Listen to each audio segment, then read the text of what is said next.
Indeed, it is a good afternoon. Good afternoon. Please have a seat, everybody. Please have a seat. Thank you. Feels good, doesn't it?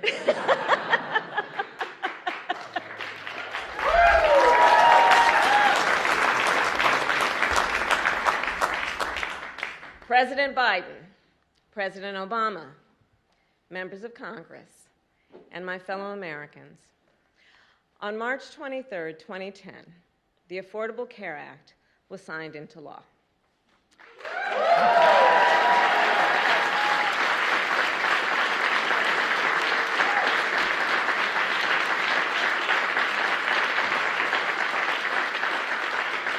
In the 12 years since, the ACA has delivered high-quality, affordable health care to more than 30 million Americans. Yes.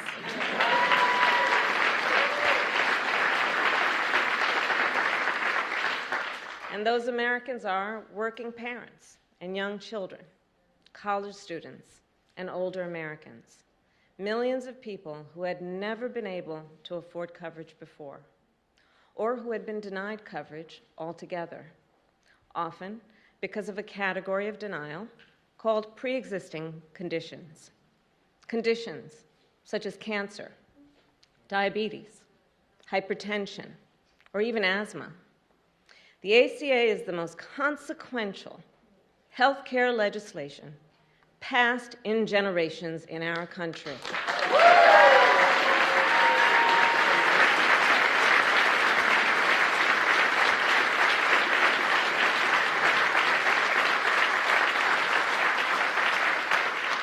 And it is something more.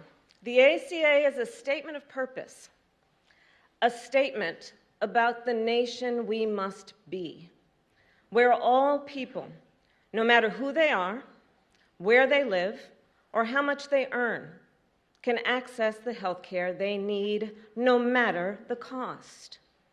You know, when I served as Attorney General of California, it was that purpose that led our office and 10 other state attorneys general to submit a brief to the United States Supreme Court in defense of the ACA, and it is that purpose that brings us all together today, to continue to expand affordable health care and its coverage to families across our nation, and to call on Congress to take action, to pass legislation that simply allows Medicare to directly negotiate prescription drug prices with pharmaceutical companies.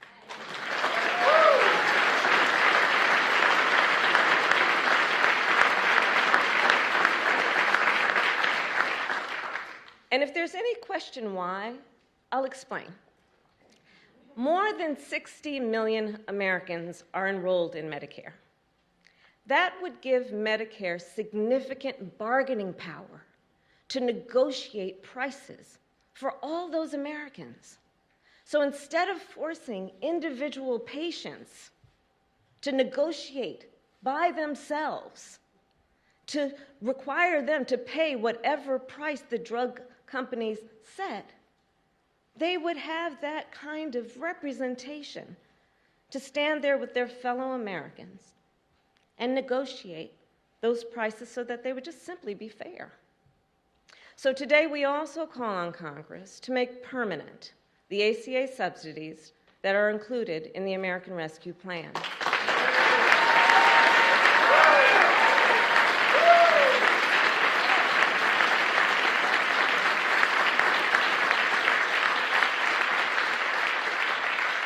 Subsidies that are currently lowering insurance premiums for millions of Americans and which are set to expire in December.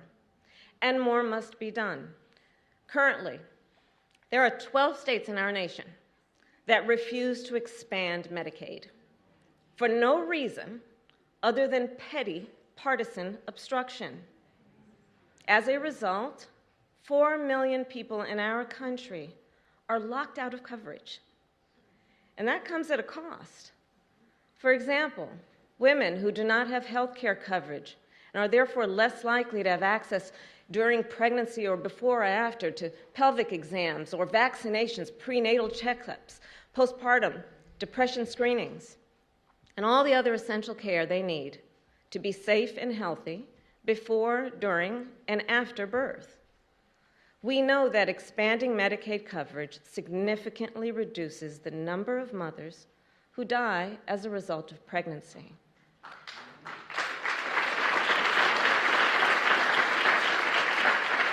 So the sooner coverage is expanded in those 12 states, the more lives we will save.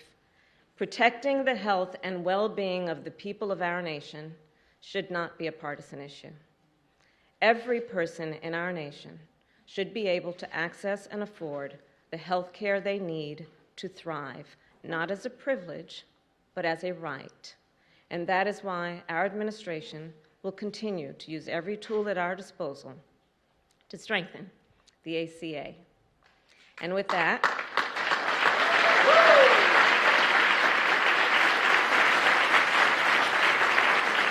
it is now my great pleasure to introduce the man whose vision and leadership led us to this day, whose unwavering commitment to the people of our nation laid the foundation for this groundbreaking legislation. A leader who showed us the way forward on this important issue. Please welcome President Barack Obama.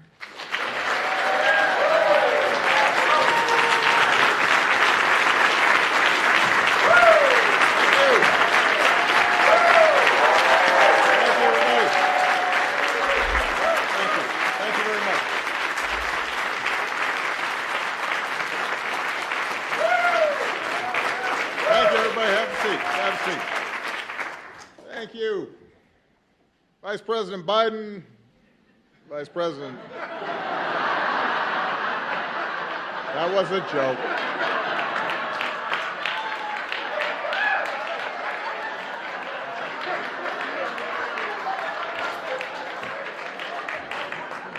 That was all set up. My president, Joe Biden, Vice President Harris,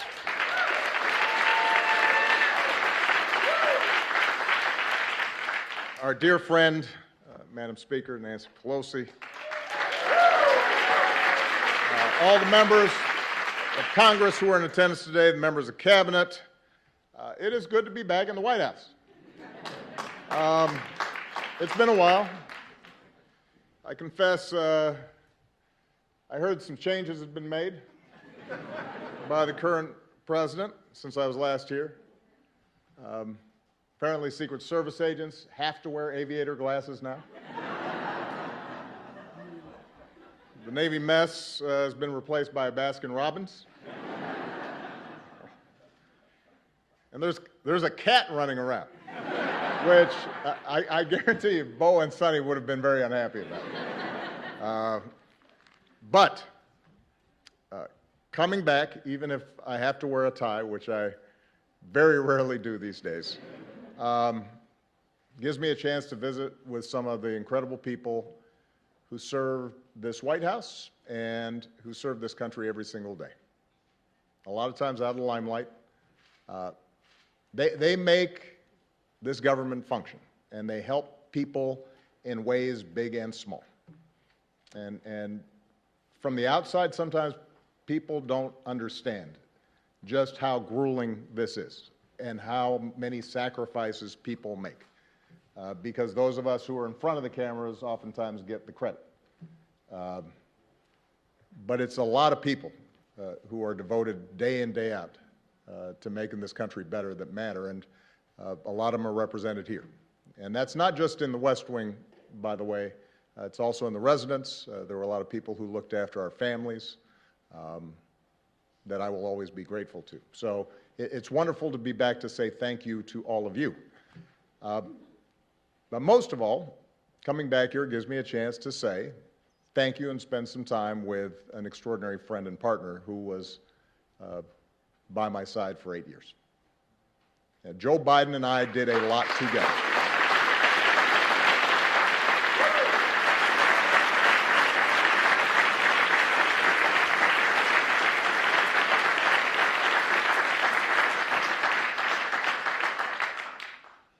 We helped save the global economy, made record investments in clean energy. We put guardrails on our financial system. We helped turn the auto industry around, repealed Don't Ask, Don't Tell.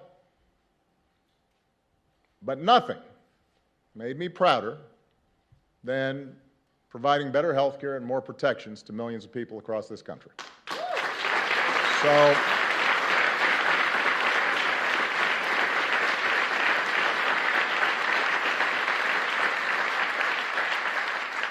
So when President Biden said he was not going to just celebrate the ACA, but also announce actions that would make it even better, I had to show up.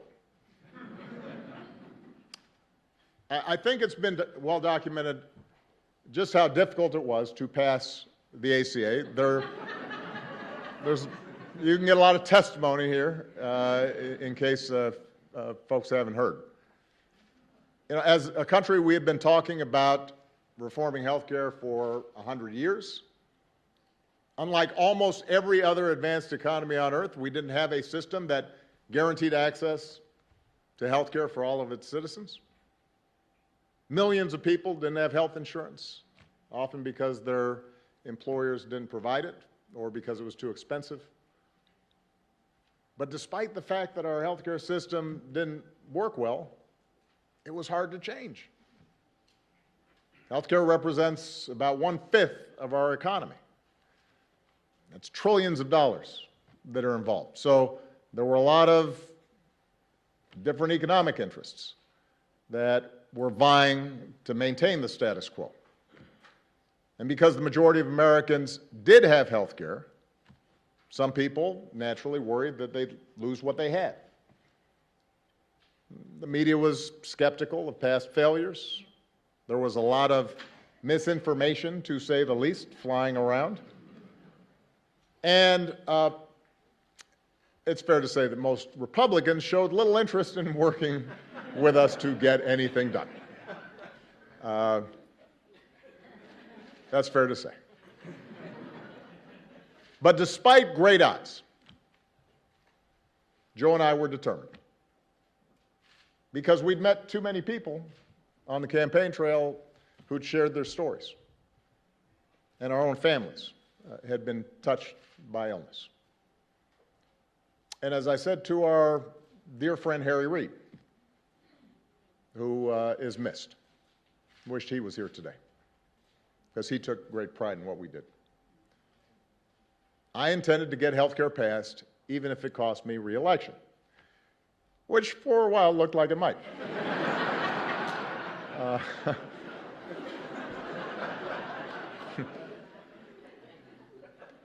But for all of us, for Joe, for Harry, for Nancy Pelosi, for others, the ACA was an example of why you run for office in the first place, why all of you sign up for doing jobs that pay you less than you could make someplace else, why you're away from home sometimes and you miss some soccer practices or some dance recitals.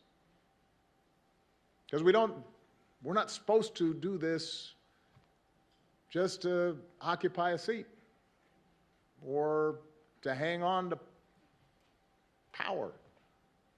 But we're supposed to do this because it's making a difference in the lives of the people who sent us here. And because of so many people, including a lot of people who are here today, made enormous sacrifices. Because members of Congress took courageous votes, including some who knew that their vote would likely cost them their seat. Because of the incredible leadership of Nancy and Harry, we got the ACA across the finish line together.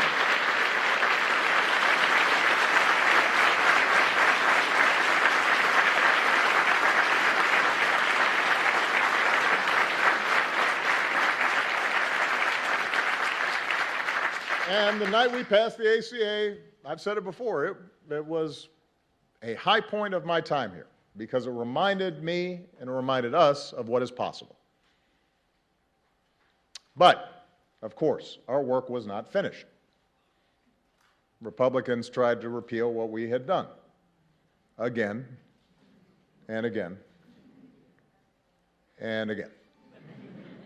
And they filed lawsuits that went all the way to the Supreme Court, 3 times. I see Don Morilla here, who had to defend a couple of them.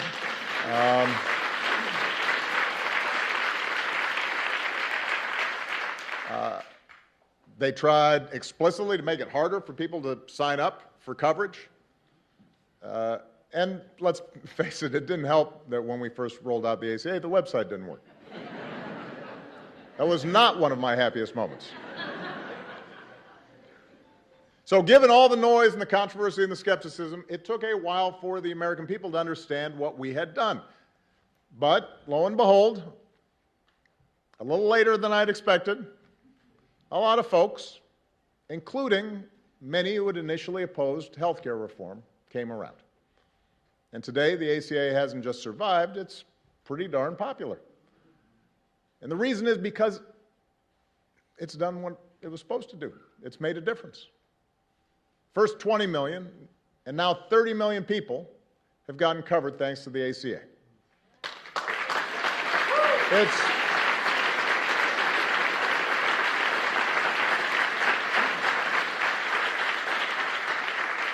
It's prevented insurance companies from denying people coverage based on a pre-existing condition. It's lowered prescription drug costs for 12 million seniors. It's allowed young people to stay on their parents' plan until they're 26. It's eliminated lifetime limits on benefits that often put people in a jam. So we are incredibly proud of that work. But the reason we're here today is because President Biden, Vice President Harris, everybody who's worked on this thing understood from the start that the ACA wasn't perfect. To get the bill passed, we had to make compromises. We didn't get everything we wanted. That wasn't a reason not to do it. If you can get millions of people health coverage and better protection, it is, to quote a famous American, a pretty big deal.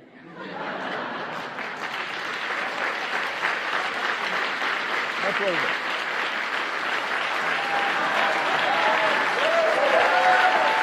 Big deal.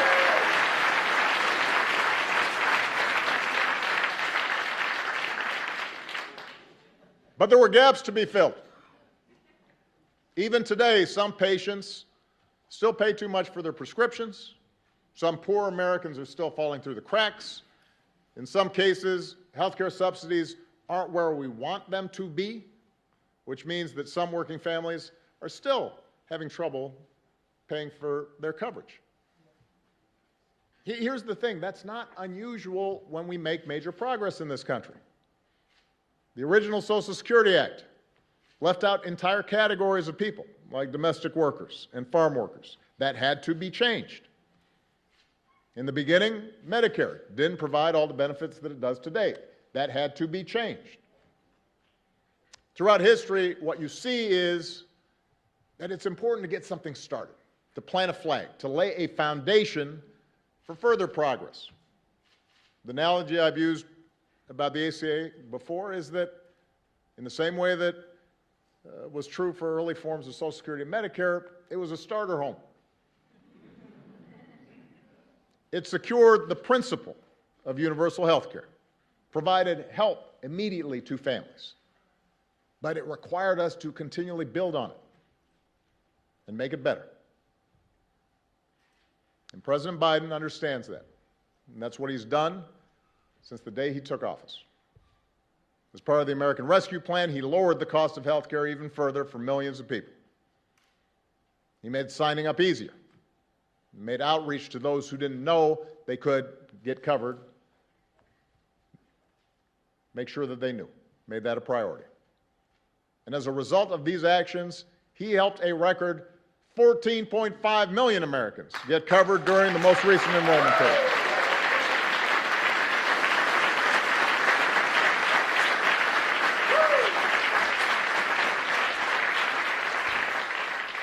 That, ladies and gentlemen, is what happens when you have an administration that's committed to making a program work. And today, the Biden-Harris administration is going even further by moving to fix a glitch in the regulations that will lower premiums for nearly 1 million people who need it and allow 200,000 more uninsured Americans get access to coverage. I'm a private citizen now, but I still take more than a passing interest in the course of our democracy. But I'm outside the arena, and I know how discouraged people can get with Washington. Democrats, Republicans, Independents. Everybody feels frustrated sometimes about what takes place in this town. Progress feels way too slow sometimes. Victories are often incomplete. And in a country as big and as diverse as ours, consensus never comes easily. But what the Affordable Care Act shows is that you are driven by the core idea that together we can improve the lives of this generation and the next. And if you're persistent, if you stay with it and are willing to work through the obstacles and the criticism and continually improve where you fall short, you can make America better. You can have an impact on millions of lives. You can help make sure folks don't have to lose their homes when they get sick, that they don't have to worry whether a loved one is going to get the treatment they need. President Joe Biden understands that. He has dedicated his life to the proposition that there's something worthy about public service and that the reason to run for office is for days like today. So I could not be more honored to be here with him as he writes the next chapter in our story of progress. I'm grateful for all the people who've been involved in continuing to make the ACA everything it can be, and it is now my great privilege to introduce the 46th President of the United States, Joe Biden.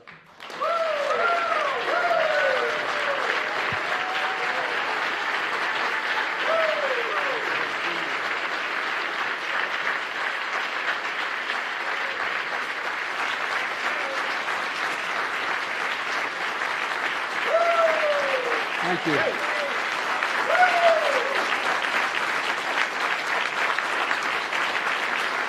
Thank you, thank you, thank you. Please. Thank you. Thank you.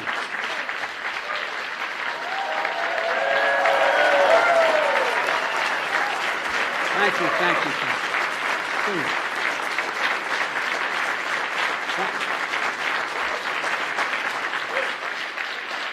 Please. Thank you.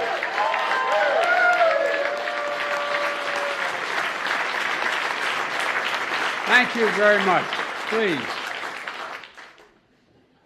My name is Joe Biden. I'm Barack Obama's Vice President. And I'm Jill Biden's husband. By the way, the only reason Jill's not here today, she's working. She's teaching. And so I just want you to know that's why she's not here. Good afternoon, everyone. Mr. President, welcome back to the White House, man. Feels like the good old days. Being here with you brings back so many good memories. We just had lunch together, and we weren't sure who was supposed to sit where.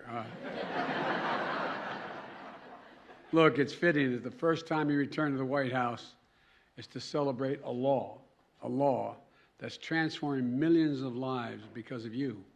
And I say because of you. We had a lot of help, the staff, and I helped a little bit, but it's because of you. A law that shows hope leads to change. And you did that. You did it. Let's be honest. The Affordable Care Act has been called a lot of things, but Obamacare is the most fitting. Obamacare. True.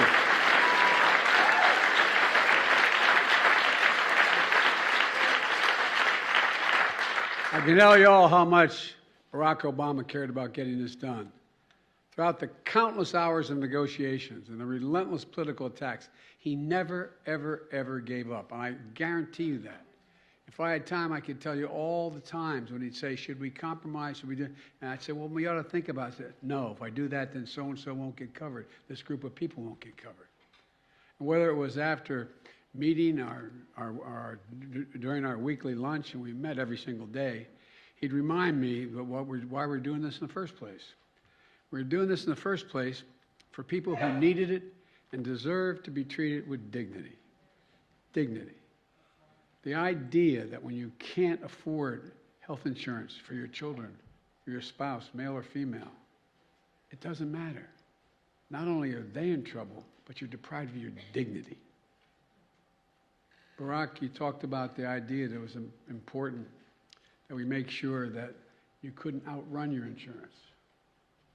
I can remember there with Bo, thinking to myself, what would I do if they walked in and said, you've outrun your time here? And there were still 35 days to live. The things that change people's lives. We both understood the Affordable Care Act wasn't about a single president or the presidency. It was about the countless Americans lying in bed at night, staring at the ceiling, wondering, my God, what if I get really sick? What am I going to do? What is my family going to do? Will I lose the house? Discussions we had in my house with my dad when he lost his health insurance. Who's going to pay for it? Who's going to take care of my family?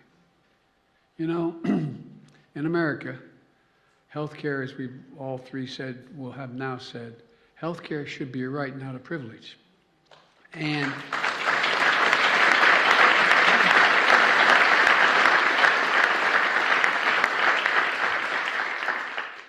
with the help of members of Congress, especially Nancy, and the advocates for families who are here today, 12 years ago, last month, 12 years ago, we made a good effort toward that proposition, and it should be right. And Barack, when you signed the Affordable Care Act into law, it became the most consequential piece of health insurance, most consequential piece of legislation, in my view, since the creation of Medicare and Medicaid in 1965. It made a difference in people's lives every day. You just talked about where we were before the Affordable Care Act and what happened in the past 12 years to make life a lot better for people. Well, I'd like to talk about where we go from here, because we knew back then, as Barack, as the president said, we knew that we had to keep strengthening this legislation. Look, that's why I ran for president, and I promised to protect and build upon the Affordable Care Act. As soon as I entered office, that's exactly what Kamala and I did, and what our administration and the Democrats in Congress here today did. We passed the landmark American Rescue Plan, which not only helped us on COVID-19 get it under control and our economy back on track, it got millions more people insured under the Affordable Care Act. It made it easier for people to sign up for coverage in the middle of a pandemic. It opened to special enrollment people and gave millions and millions of Americans more time to enroll. It quadrupled the number of navigators out there in the communities, helping people to sign up for coverage because it's confusing to people. It's confusing. Presidents heard me say when we worked together, you know, they'd say, well, Biden and Obama are doing great on foreign policy. I said, you want to do something difficult? Try health care. Not a joke. Not a joke. So we continue to expand Medicaid. Missouri and Oklahoma became the 37 and 38 states to expand Medicaid under the Affordable Care Act.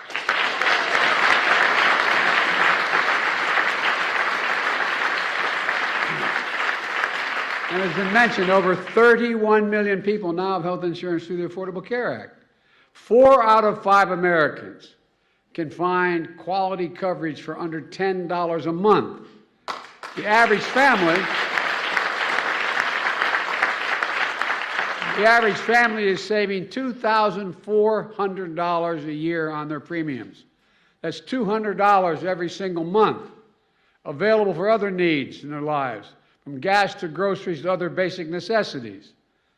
The bottom line is this: the Affordable Care Act is stronger now than it has ever been. And today,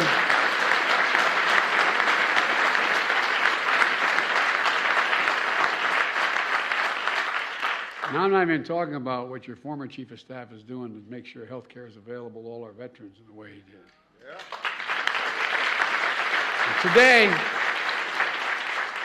we're strengthened even further.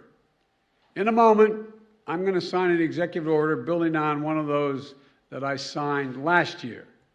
It directs federal agencies to continue doing everything in their power to expand quality and affordable health care coverage, making it easier for people to enroll in and keep their coverage, helping people better understand their coverage options, and to be able to pick the best option for that family, taking steps to strengthen benefits, lower costs, and expand eligibility, protecting Americans from low-quality coverage that can lead to a mountain of medical debt. And folks, and separately, it's time to fix what we refer to as the family glitch. Now, the family glitch, everybody in this room probably knows what it is. But it's a common issue facing 5 million Americans who can't get financial help to get coverage under the Affordable Care Act. And here's the problem. Under the current rules, a working mom is told, as long as she can afford employer-based coverage for herself, she can't qualify for premium subsidies to afford coverage for her family. Cover her, but not her family. We're working to change that. Once today's proposed rule is finalized, starting next year, working families in America will get the help they need to afford full family coverage, everyone in the family.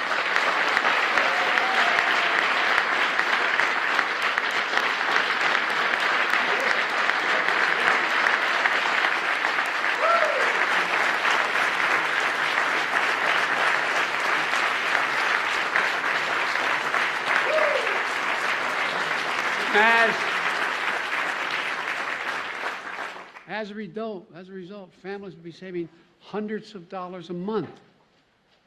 With this change, it's estimated that 200,000 presently uninsured Americans are going to gain coverage.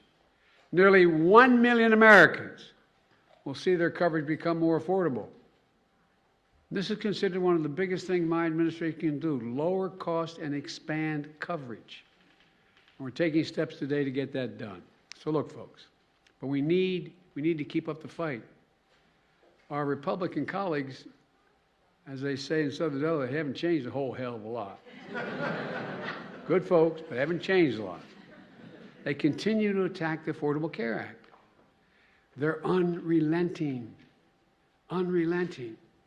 They haven't stopped, Mr. President, since you signed the law. They haven't stopped for 1 second. Multiple court challenges you mentioned, sabotage from the previous administration. Over 70 attempts to repeal the law by Republicans in Congress. In fact, just last month, the distinguished senator from Wisconsin said, if Republicans get back in power, they should try to repeal the Affordable Care Act. Again try. Today, 12 years later, Republicans have not stopped their attacks on this life-saving law. So pay very close attention, folks. If Republicans have their way, it means 100 million Americans with pre-existing conditions can once again be denied health care coverage by their insurance companies. That's what the law was before Obamacare. In addition, tens of millions of Americans could lose their coverage, including young people who will no longer be able to stay on their parents' insurance policy at age 26. Premiums are going to go through the roof. Well, I got a better idea. Instead of destroying the Affordable Care Act, let's keep building on it. Let's extend it.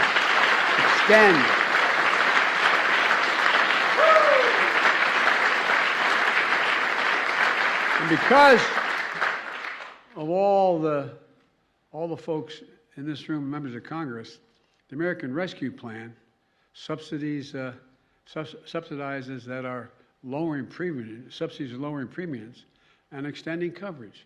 And I got a little practice when you gave me that other act, when we were president. You were president, I was with you. Look, close the Medicaid coverage gap that locks nearly 4 million Americans out of coverage just because their states refuse to expand Medicaid. Lower prescription drug costs, which is mentioned already, by allowing Medicare to negotiate prices for drugs that are on the market. We can do this. We should do this. We have to do this. But let me close with this.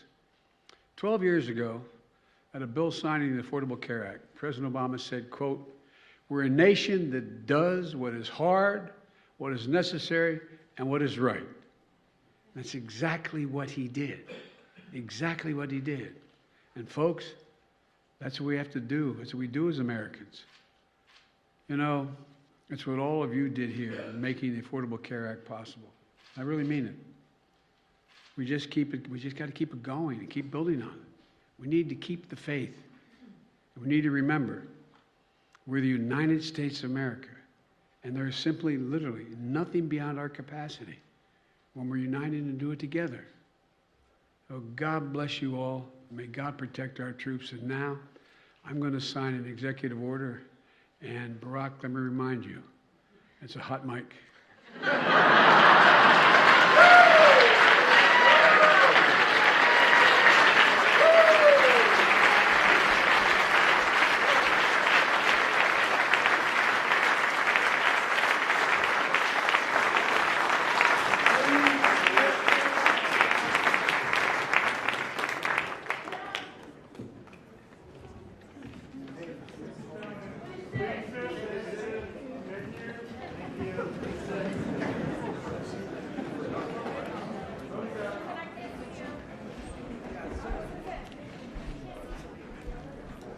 See everybody?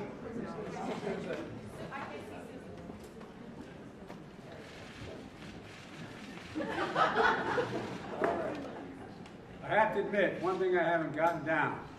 Barack Obama could sign his name using 9 different pens. I'm going to use this.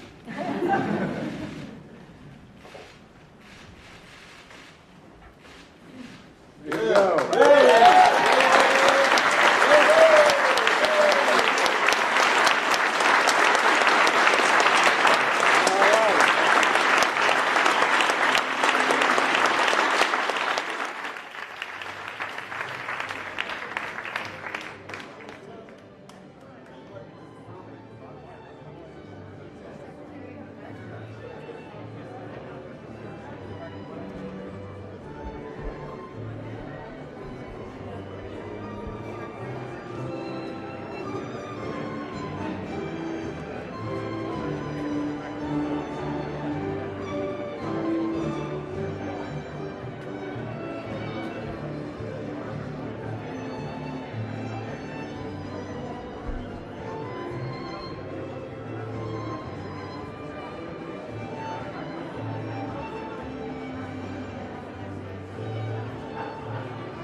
We even have outer space here.